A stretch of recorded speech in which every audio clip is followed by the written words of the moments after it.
So in this question, it says, what other communication standards can be used to show the reaction above?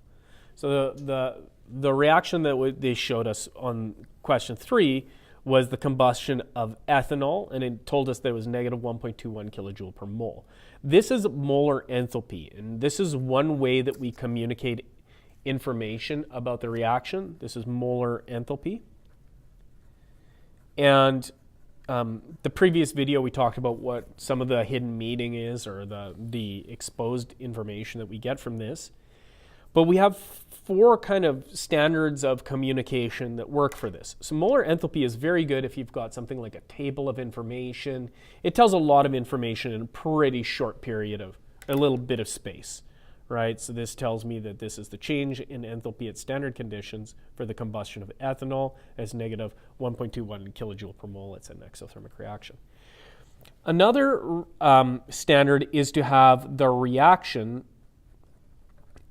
and enthalpy. So they write the enthalpy of the reaction after the balanced reaction. So if you had ethanol plus oxygen makes carbon dioxide and water vapor.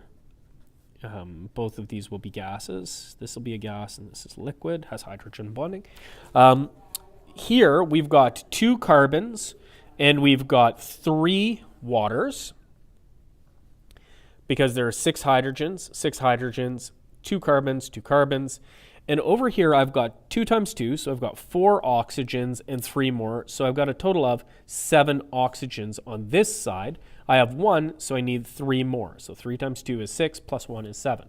So this is the balanced chemical reaction, and I can write the enthalpy after it, and this this energy applies to all of this balanced reaction. So it's negative 1.21 kilojoules. And the reason that it's 1.21 kilojoules is the coefficient for the ethanol is 1.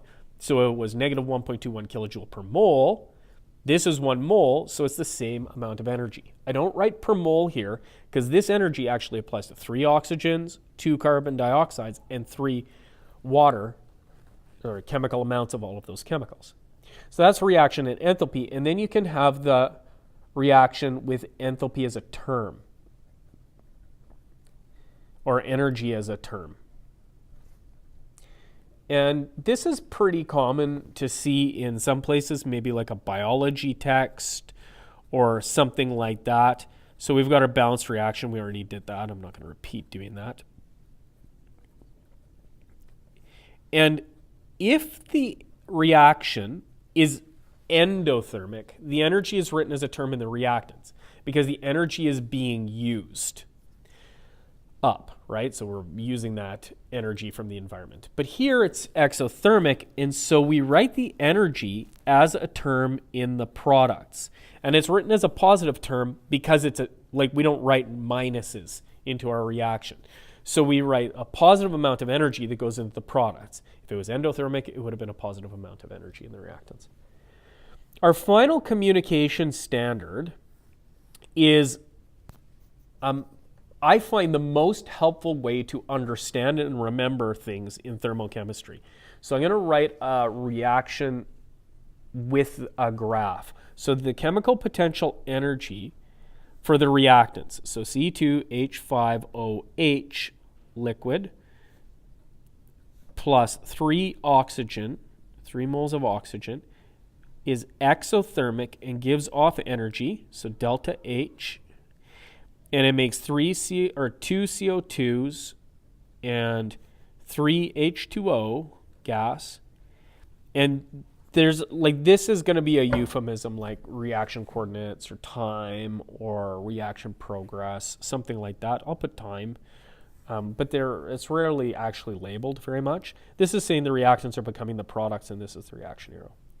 The potential energy is decreasing, and so this, because this is 1 mole, is negative 1.21. Oh, I think this is megajoules, actually, sorry. Megajoules per mole. But I don't write the per mole because this has the coefficient of 1. So this is helpful to keep track of what's happening with the reaction. It shows us that the chemical potential energy is decreasing. From that, we can infer that the kinetic energy. So if the EK was here, the kinetic energy was increasing by the same amount. And it just represents a lot of information and it explained. The one thing I'm missing here is a title. And so for a graph, they should always have a title. It'd be the enthalpy of combustion of ethanol. So you should put a label when you do a diagram. So hopefully that helps you sort that out.